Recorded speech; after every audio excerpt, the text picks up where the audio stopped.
আসসালামু আলাইকুম সবাইকে। আশা করি সবাই অনেক ভালো আছেন। আলহামদুলিল্লাহ আমিও আপনাদের দোয়ায় অনেক ভালো আছি। তো আজকে আমরা যাব কোথায় জানেন? আজকে আমরা যাব ঈশ্বরদী রূপপুর পারমাণবিক বিদ্যুৎ কেন্দ্রের পাশে রাশিয়ান সিটিতে। তো আমি রেডি হয়ে রাস্তায় দাঁড়িয়ে আছি। আমার বন্ধু শিপন দেখতেই পাচ্ছেন সুন্দর করে চলে আসলো আমাকে রিসিভ করতে। তো আমাকে রিসিভ করে নিয়ে বন্ধু আমার মনের সুখে গান গাইতে গাইতে চলল এই গ্রামীণ রাস্তা ধরে শহরের দিকে। তো শহরটা আমার কাছে ভালোই লাগে, তবে গ্রামে বড় হয়েছি ছোটোবেলা থেকে। গ্রামের যে শান্তি, গ্রামের যে প্রকৃতি, সেটা শহরের মধ্যে পাওয়া যায় না। তো আমরা দেখতে দেখতে প্রায় মেন রোডে। তো আমরা যাচ্ছি, আমার বন্ধু শিপন, আমি এবং অপর বাইকে আছে আমার অন্য বন্ধু পাপ্পু এবং টিটু। তো গাড়িতে তেল নেওয়ার জন্য আমরা একটি পাম্পে দাঁড়ালাম। তো দাঁড়ানোর পরে তেল নেওয়া হয়ে গেল। তো তেল নেওয়ার পরে মাঝখানে আমি আর ভিডিও করিনি, ভিডিও ফুটেজগুলো তেমন একটা ভালো আসেনি, কারণ আমার বন্ধু যেরকম স্পিডে গাড়ি টানছিল ভাইরে ভাই, পিছনে বসে ক্যামেরা ধরে রাখা আসলে সম্ভব হচ্ছিল না। তো যাই হোক, আমরা দেখতে দেখতে লালন শাহ সেতু পার করে ফেলেছি। ওইখানে কিছু ফুটেজ ছিল, তো ফুটেজগুলো ভালো না আসার কারণে আমি ফুটেজগুলো অ্যাড করলাম না। তো আমরা সোজাসুজি চলে আসলাম রাশিয়ান সিটিতে। আমরা এখন ঢুকতেছি। তো রাশিয়ান সিটিতে ঢোকার পথে দেখতেই পাচ্ছেন সুন্দর সুন্দর বাসগুলো। এই বাসগুলো দিয়ে যারা রাশিয়ান সিটিতে যে সকল রাশিয়ান মানুষগুলো আছে তারা এই বাস দিয়ে চলাচল করে। আবার একটু পরেই দেখতে পাবেন যে রাশিয়ান কিছু মানুষ রাস্তার পাশ দিয়ে তাদের কর্মব্যস্ততা ফেলে সুন্দর করে হেঁটে যাচ্ছে। সেগুলো দেখতে ভালোই লাগে। অবশ্য নিজের দেশের মধ্যে ভিনদেশি কোনো মানুষকে দেখতে আসলে সবারই একটা কৌতূহল জাগে। আমরা সেই কৌতূহল নিয়েই এগোচ্ছি। এই দেখতে পাচ্ছেন আমাদের বাম পাশে একটা মোটা ভটকু বেড়ায় কেমনে সিগারেট টানতে টানতে আগাচ্ছে।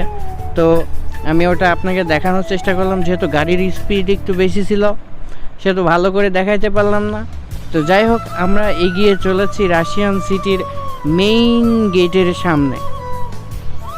তো রাশিয়ান সিটি হচ্ছে ছোট্ট একটা শহরের মতো।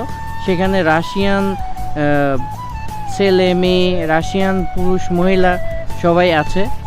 তো আমরা আমাদের গন্তব্যে প্রায় পৌঁছে গিয়েছি। আমাদের সামনে আর বেশিক্ষণ নেই পথ। তো এখন যতদূর যাব, এই ছোট ছোট বাজার খুপড়ি দোকানগুলোতে দেখা যাবে রাশিয়ান যত মানুষ, রাশিয়ান যত বাংলাদেশে থাকা সকল রাশিয়ান প্রবাসী। তো আমরাও সুন্দর করে চারিদিকে দেখতেছি। যাই হোক, আমরা এগিয়ে চলেছি আমাদের বাইকটা নিয়ে। তো সামনের দিকে, আবার অন্যদিকে আমাদের আরেকটা বাইক, যেটা আমার ফ্রেন্ড পাপ্পু এবং টিটু, ওরা খুব পিছনে পড়ে গেছে, কারণ ওরা অনেক স্লোলি বাইক চালিয়ে আসছে, আমরা অনেক দূরত্ব আসছি। এই তো দেখতে পাচ্ছেন আমরাও আমাদের গন্তব্যে পৌঁছে গেছি। আমরা বাইকটা একটু পার্কিং করে ওদের জন্য অপেক্ষা করতেছি। তো ওরা আসার পর আমরা সামনের দিকে যাব। আমরা এই সিটিটা ঘুরে দেখব। দেখতেই পাচ্ছেন একদম বিদেশি সকল বিল্ডিংগুলা, মনে হচ্ছে যে আমরা বাইরের কোনো রাষ্ট্রে চলে এসেছি। অনেক অত্যাধুনিক বিল্ডিংগুলো দেখা যাচ্ছে। বিল্ডিংগুলো অবশ্য আমাদের কুষ্টিয়াতেও অনেক আছে, তবে এই বিল্ডিংগুলার সাজানোটা দেখে মনেই হয় যে আমরা বাইরের কোনো দেশে আছি। তো যাই হোক, আমরা অপেক্ষা করতে করতে আমার ফ্রেন্ডরা সবাই চলে আসলো। আমরা ছুটে চলেছি এখন এই ছোট্ট একটি শহরের পাশে একটা রেস্টুরেন্টে, কারণ আমরা যেহেতু বিকেলবেলা বেরিয়েছি, আমাদের নাস্তা করার দরকার ছিল। তো আমরা নাস্তা করার জন্য ওইখানেই একটা ছোট্ট মোটামুটি ভালো মানের একটা রেস্টুরেন্টে ঢুকলাম। তো রেস্টুরেন্টে ঢোকার পর দেখতেই পাচ্ছেন যতগুলা মানুষ এখানে দেখা যাচ্ছে, শুধুমাত্র আমরা চারজন ব্যতীত যারা আছে সবাই কিন্তু রাশিয়ান নাগরিক, তারা এখানে এই যে আমাদের রূপপুর পারমাণবিক বিদ্যুৎ কেন্দ্র হচ্ছে সেখানে কাজ করতে। তো আমার বন্ধু একটু সুন্দর করে চেষ্টা করলো একটু চাইনিজ ভাষায় আমাদেরকে বোঝানোর জন্য। তো যাই হোক, আমি বোঝার চেষ্টা করতেছিলাম আমার বন্ধুর কথা, কিন্তু বুঝতে পারতেছিলাম না। আপনারা যদি কিছু বুঝতে পারেন অবশ্যই জানাবেন। তো আমরা বসে আছি খাবার অর্ডার দেওয়ার জন্য। তো যাই হোক, আবার আমার পিছনে একটি রাশিয়ান ভাই আছে, আমি তাকে দেখাইতে চাচ্ছিলাম কিন্তু ক্যামেরাটা ঘুরিয়ে ফেললাম। তো সবার অনুভূতিটা কেমন জানার জন্য বারবার জিজ্ঞেস করতেছিলাম। তো আমার বন্ধু ওদিকে অর্ডার দিচ্ছে। তো যাই হোক, অর্ডার দেওয়ার পরে খাবারও খুব দ্রুতই আমাদের সামনে সার্ভ করা হলো। আমরা সবাই খাওয়া দাওয়া করার জন্য আর কি যার যার মতো ব্যস্ত। তো আমি একটু ভিডিও নিয়ে নিলাম। এরই মাঝখানে আমার বন্ধুর কাছে ক্যামেরাটা দিয়ে আমি বললাম, তাহলে আমাকে একটা শ্যুট নিবি, কিন্তু অনেক সুন্দর করে, অনেক সুন্দর আসতে হবে। তো আমি একটু ভাব নিলাম আর কি ক্যামেরার সামনে। তো যাই হোক, আমরা খাচ্ছি। আমার বন্ধু আবার বলতেছে, কী রে, হ্যাঁ হাত দিয়ে খাস।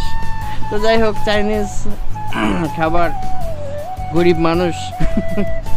যাই হোক, আমরা খাবার শেষ করে আবার ভাবলাম যে আর বেশি সময় থাকবো না এখানে, যেহেতু অনেক দেরি হয়ে গিয়েছে। আমিও আমার বন্ধুদের সঙ্গে নিয়ে আমরা আবার হাঁটা শুরু করলাম। ভাবলাম যে একটু হাঁটাহাঁটি করি, ছোট্ট একটা রাশিয়ান সিটির পাশে বাঙালিরা কিভাবে বিজনেস করতেছে তাদের কাছ থেকে কিছু কথাবার্তা শুনি।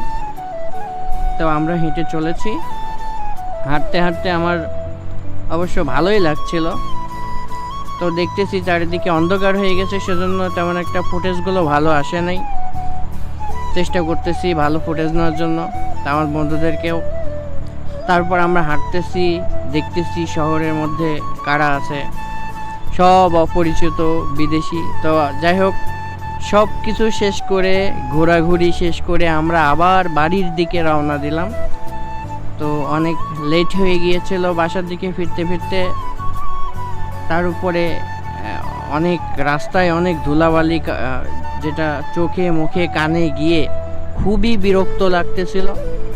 তারপর আর মোড আসতেছিল না আমরা ভিডিও শ্যুট নিব কিংবা ব্রিজের উপর দাঁড়িয়ে ছবি তুলব, সেরকম একটা মন মানসিকতা আর কাজ করতেছিল না। তো আমরা এগিয়ে চলেছি আমাদের বাড়ির দিকে।